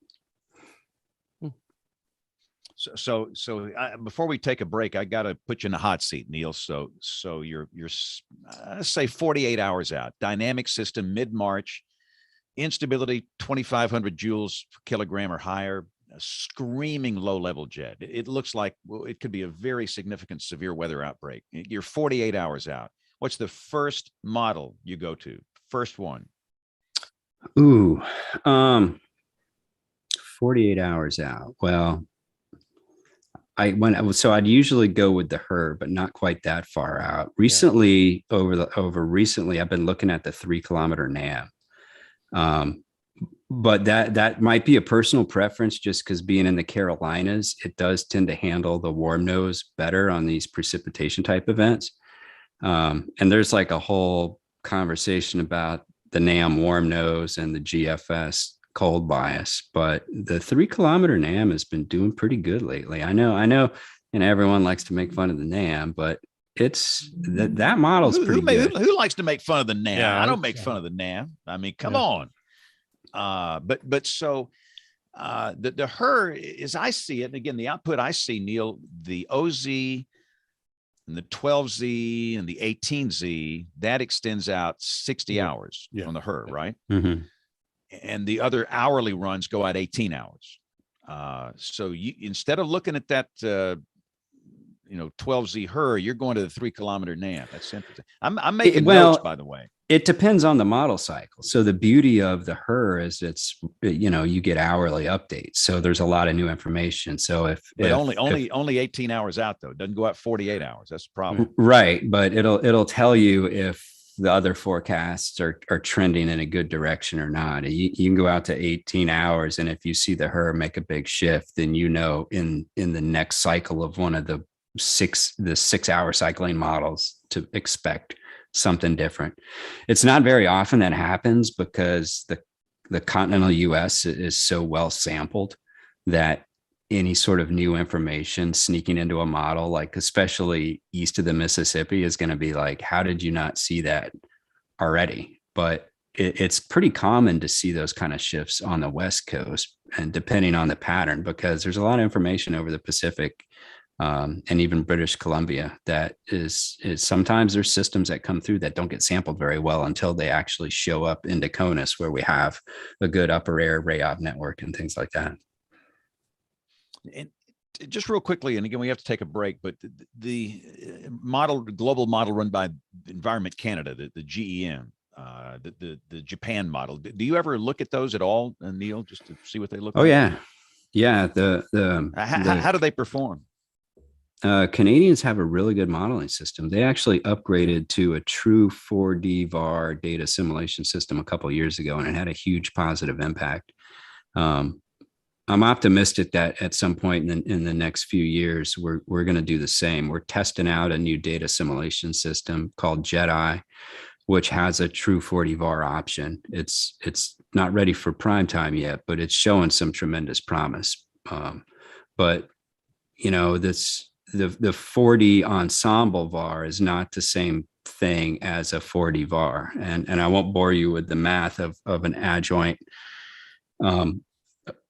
code, but it's extremely computationally expensive to do 4D VAR versus the 4D Ensemble VAR. And a lot of the arguments in the past is, well, the 4D NVAR can get you about 98% of the way there. But that 2% difference is probably a lot of what you see being the difference in these skill scores with the models like the UK Met and the ECMWF and the Canadian model.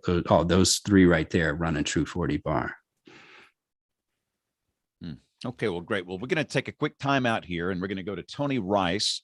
We've got Jen in This Week in Tornado History. We're going to come back and we'll do the email with Jen, and then she's got to scoot. But Jen, thank you for staying with us. I know you've got a busy day today, but I've got more questions for Dr. Jacobs before we do picks of the week and the weather roundup. But we will be right back. Much more to come as WeatherBrains rolls along.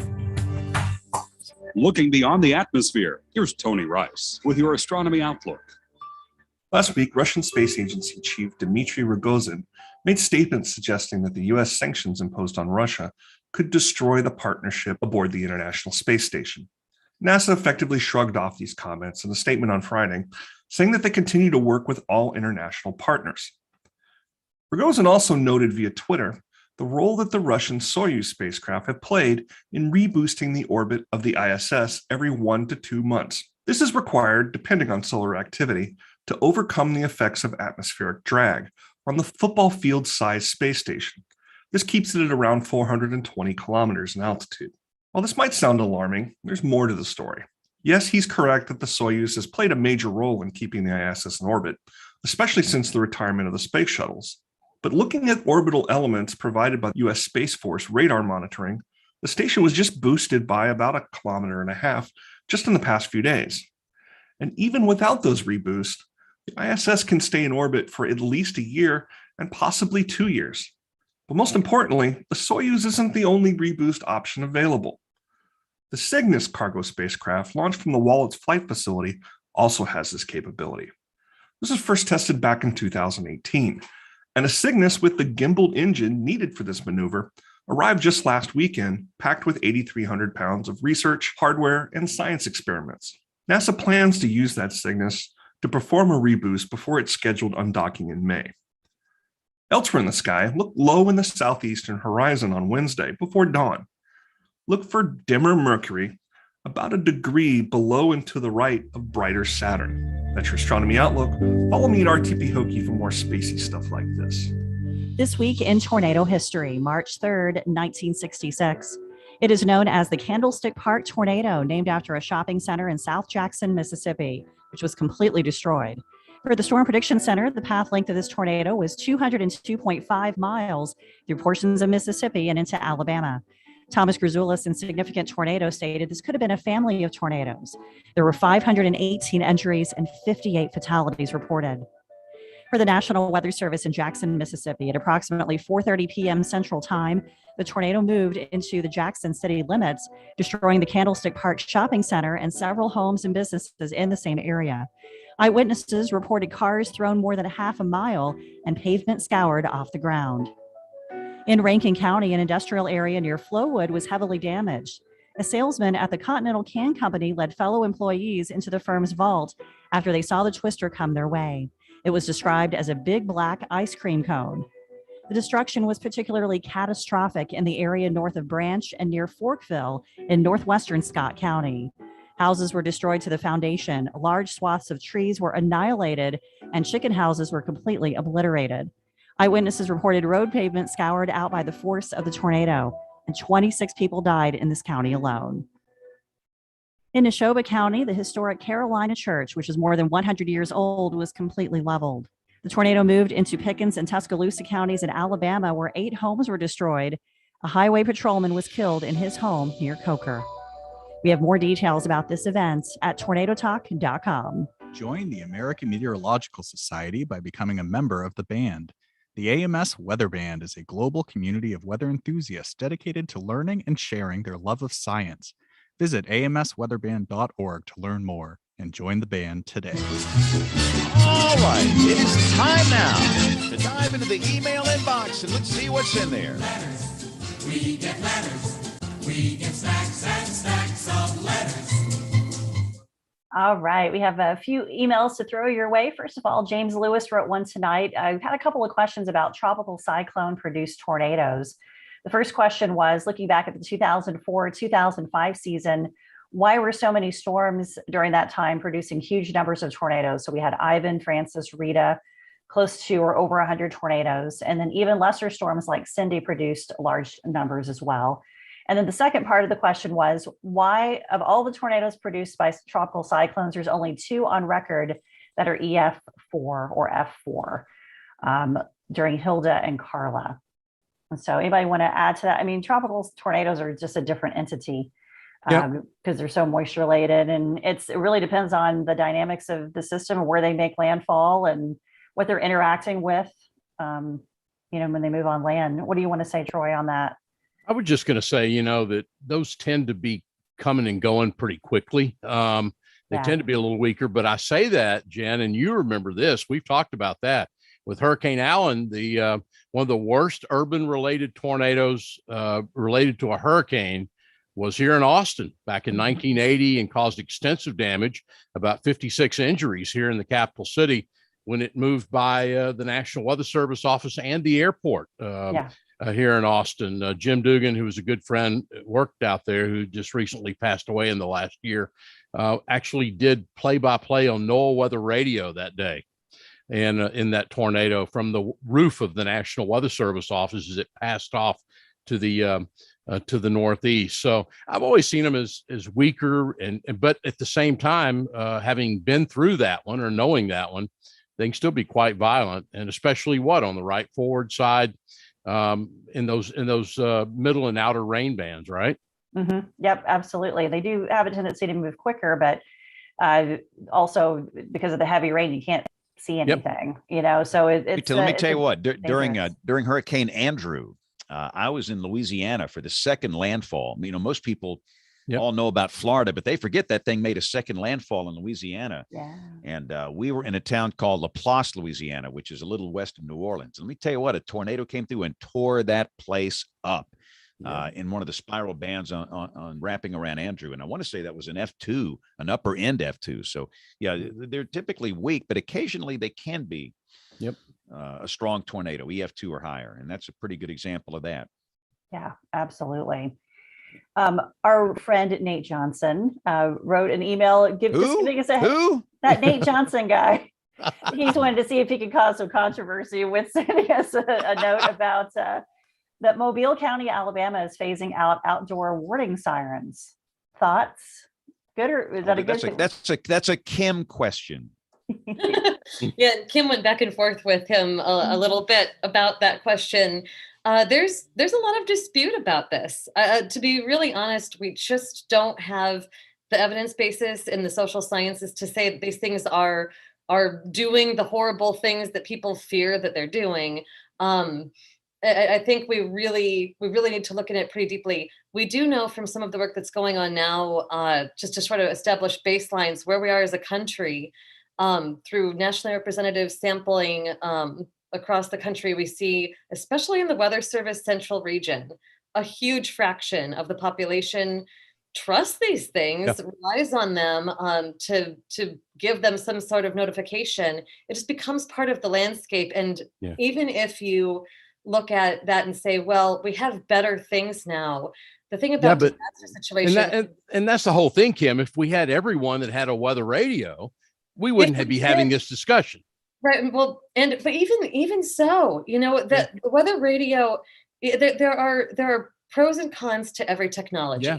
I think that's something that we just kind of need to acknowledge. And in the disaster sciences, we kind of just go with, because everything has failure points, do an all of the above approach. And unfortunately, there is no replacement for sirens. There's just not, especially because that outdoor component, there are people who are outside and they need to be notified. You can't rely on them to always have their phones on them, even if it's more common now. To have a phone that receives via transmissions, you need to have a particular grade of phone too in service. And what always bothers me in this conversation is the people, anytime you think about trying to take something out of commission because you think that there's a better technology that can replace it, who has access to that? And who are you leaving behind? Those high tech solutions tend to leave behind the people who are already the most vulnerable. So it's one of those questions of just, we need to look at, I think there are some communities like Mobile where they looked at it and their objective risk is low enough. And what Nate described was the population moved away from where the sirens initially were put back in the Cold War era when these things were first installed. So they looked at it and said, is it worth it to us to spend $15 million to modernize this system? And for them, it makes sense. I think their climatological risk is sufficiently low that the value isn't necessarily there. And it's a tough choice. I know a lot of emergency managers have to make, and they look at this and these systems are clunky, they're expensive, they are hard to manage, and it takes a lot of energy. So they have to really believe that it's worth it. And I think it's extremely important for our community to press into this question and really try to figure out what is happening with sirens and people responding. And it's part of what we're trying to unpack as we do more of these interviews too, really trying to figure out what the function is in the decision process and situate the things that we hear, so we can really try to understand that. And I know there's so many people who want that information. So I really encourage, if there are people who are interested in, the social sciences and meteorology, and you want to take this up as a research topic, do. There's so much work that could be done. And there are a lot of people with big dollar decisions who are needing some insight. So if you're interested, be in touch with me. You know what I'm going to say, Kim? I sure do. Burn them down. Ever since Christina Heichelbeck was killed, I can close my eyes and I can see her face and I can see the grieving father saying, "We never heard the siren." A tornado at 4 a.m., raging storm. They honestly thought they were going to hear some magical World War I air raid siren, and that mentality killed their daughter. And I'm not throwing them under the bus. I know them. They are friends. They want to come on this show with tears streaming down their cheeks, begging people to stop it, to stop thinking you're going to hear these things. This is your prime way of knowing a tornado's coming. That mentality killed our daughter.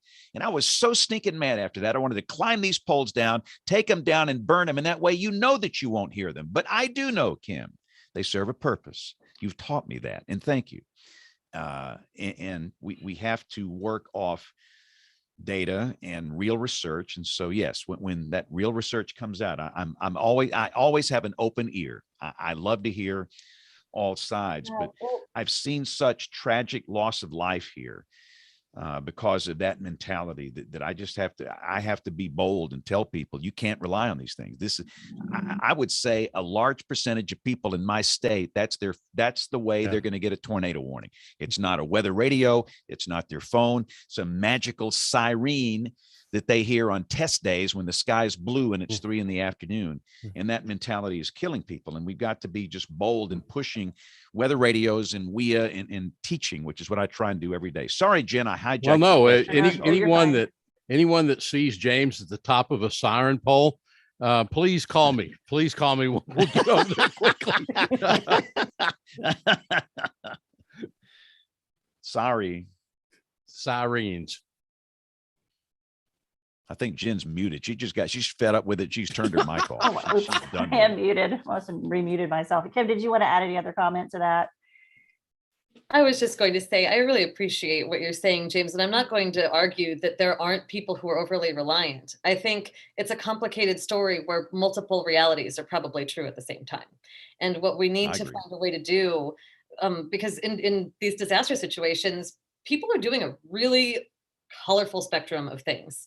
We need to get used to the uncomfortable reality that there's not a perfect. Yeah. And that is really, I agree with that. Yeah. We have to get better at doing what the medical community takes for granted and triaging. And that's what I'm trying to encourage us to do, is think about what's the least bad of perhaps a set of not perfect options. That's awesome. See, this is why Kim is awesome. I learned so much. It's amazing.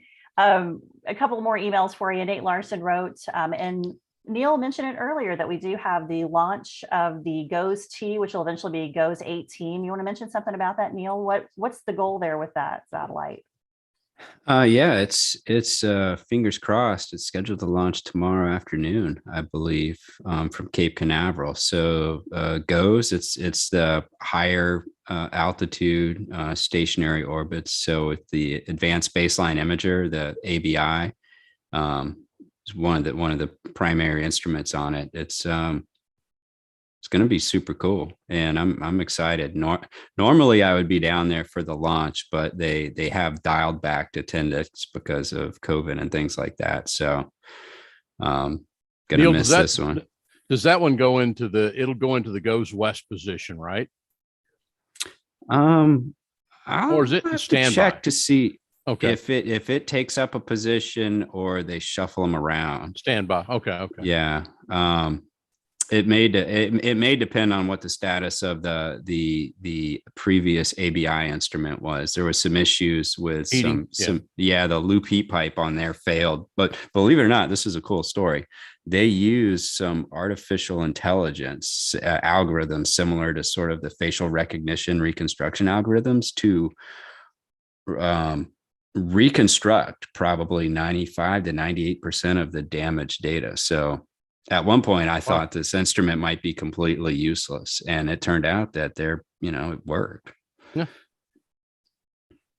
We had a great show last week with Michaela, and we had a comment from James Barkus, who had a few more resources to throw our way. And one of them was a website called maxiaids.com, and it was a really great site that has a lot of items that you can get for independent living if you're blind or have low vision or hearing impaired, mobility issues as well. So it was really great. Then he had a book as a resource for sign language, The Joy of Signing by Lottie L. Rykoff, and then offered this person to be on the show. And James, I think you probably know Megan Thomas, who used to be with ABC 3340, is now with WKRN, as a person who could come on and talk about hearing impaired.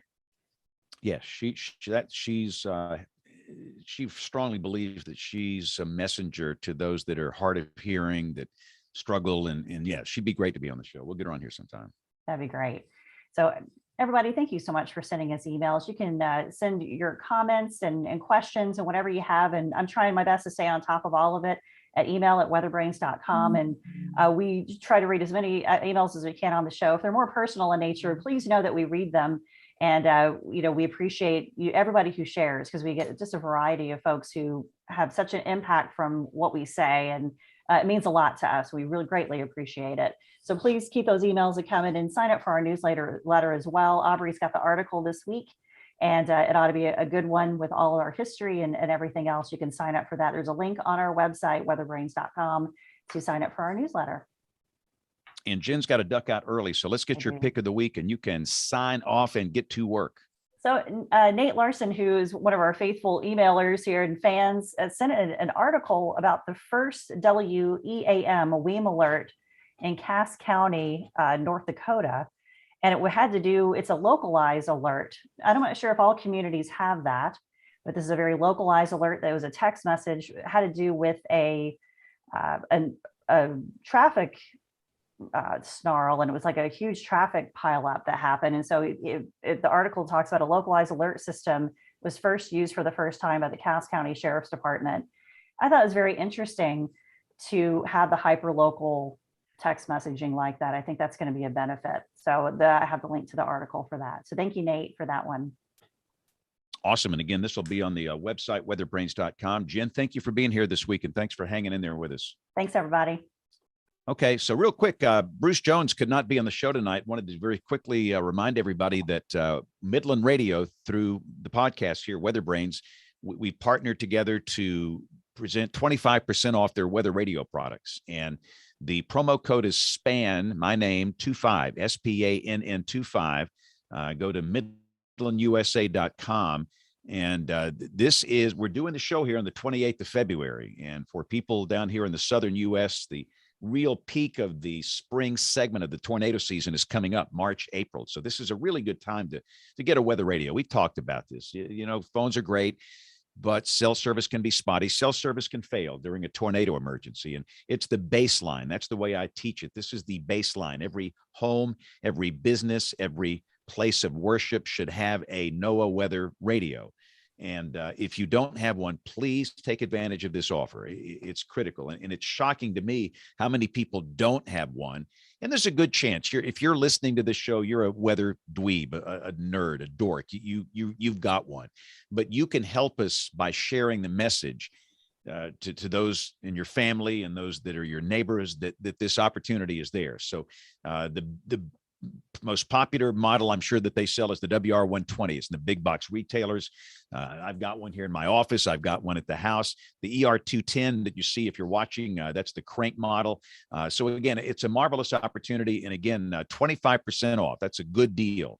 So midlandusa.com. Yes. Yeah. And James, that includes, I believe, we're always told, I think it includes all their weather products and accessories. So go online. I mean, it really is this is a very good opportunity to do that. And now, like James says, it's time to do this. Yeah. And again, free shipping on any orders over $100. So if you're buying these in quantity, you don't have to pay shipping. And it's for any weather product or accessory that they offer. And that's a great deal. So again, thanks to Bruce Jones in Midland, midlandusa.com. The promo code is SPANN25. Neil, I got to go back. One more question about modeling. I could talk about this stuff for hours. What's the deal with the IBM GRAPH, Global High Resolution Atmospheric Forecasting System? Do you know anything about that deal? A little bit. I believe it's based on NCAR's impasse system, and I think they use. I don't know exactly what data assimilation front end they use. I think it's called DART, but I could be wrong. But they're working in conjunction with NCAR on developing that. At least that was the last I heard. That I don't know if my information's the most up to date, but it's impasse is a really skillful DICOR, and it can produce some really good forecasts. I think it's performing better too. And I don't know if anybody else in here hangs out in some of these forums, the broadcast meteorologists Facebook group. They were not happy with that model when it first came out because of poor performance. But I think that it's gotten better with time. But you can gripe about any model. All models are wrong. Some are useful. But anyway, that's that I lurk on some of those forums and I won't say whether or not I chime in under a pseudonym, but I remember the frustration when that snow bug was actually discovered because people were so excited that the model had a snow total bug and it was putting down like 30 inches of snow in Pensacola. People were like, "Oh, if that was a bug, I wanted that to be true." Yeah, and that's not a bug; that's a feature. I mean, that's awesome. All right, let's move on. And again, the weather's pretty quiet across the country. I don't think we have any. Rick is not sleeting out there, is it? Rick's our sleet correspondent. Crap, because that's he loves sleet. No. Yeah. Kim can probably chime in on the sleet too, but no, it's not sleeting. We've had plenty of sleet for a while. Yeah, it just seems like we're in this little lull here, and things probably pick up next week as we get back into some convection. But I was looking at the SPC severe weather outlook tomorrow for the 1st of March. No thunderstorms expected, not one. So March is coming in like a lamb. So we'll see what happens for the middle and end of the month. But we all know it's going to shake and bake at some point. And hopefully for our friends' sake up in Kentucky and Kim and in that tornado path, they don't have a rough month. I mean, goodness, you've done so many of these, and you've seen so much heartache and so much human suffering, and the last thing they want is another tornado to deal with. So that's the let's truth. hope It's that the last thing they need. And they had that disaster, and then they did have these ice storms. Every one of these in Oklahoma, we've had this wave after wave of winter precipitation that's immediately gone straight up into the Mid-South, and they could use a break. So if anyone has a, dial in to make requests of the atmosphere, that'd be a really nice one to put in. Yeah. I think Kentucky could use a break. Yep, I certainly understand that. All right, let's do picks of the week. This is where we go around the horn and share something that's weather related. I feel like a doofus because I stole Kim's pick from last week. How bad is that? Mhm. I mean, so here's the deal. And again, for people that are new to this show, I'm working. I have a real job, and I work 2 to 11 at that real job. Yeah, get the little violin out. Yeah. So I'm like multitasking, and I can't listen to everything on the show. So what I do, I listen to the show in the car when I'm driving to schools for the rest of the week, and it's great. But I typically don't listen to the picks of the week segment because I just think I've heard it all. But I should have listened to the picks of the week segment last week because I did not process Kim's effectively. My CPU cycles were down. So anyway, my pick of the week has changed to a piece from the Capital Weather Gang about the improvements in modeling, kind of goes along the discussion for tonight. And again, my pick's up on weatherbrains.com. Kim, I apologize. I deeply bow down and apologize to you. It's just funny because I think you were running the pick of the week conversation last week. It was either you or Bill, but whoever it was, I actually got skipped in all of that, but you guys all moved on to such a wonderful conversation to conclude things. I just said, okay, well, I mailed it in. So you know what? Perils is just going to get mentioned one way or another, whether it's you or me describing it. There's this great field project. It's like the next Vortex 2 focused on the Southeast, just doing a lot of really great field work. So check out either, I guess you'll have it up this week or I'll have it up for last week. It's a great pick worth discussing. Yeah, it's very exciting. I am very excited about that project. Can't wait to see the results. But Kim, let's start with you and let's get your pick of the week now so that we don't have the same debacle next week. Sure. Well, this is a pick that is a little bit more obscure, I think, not as likely to get competition, but it's one of my favorite papers about social vulnerability in weather.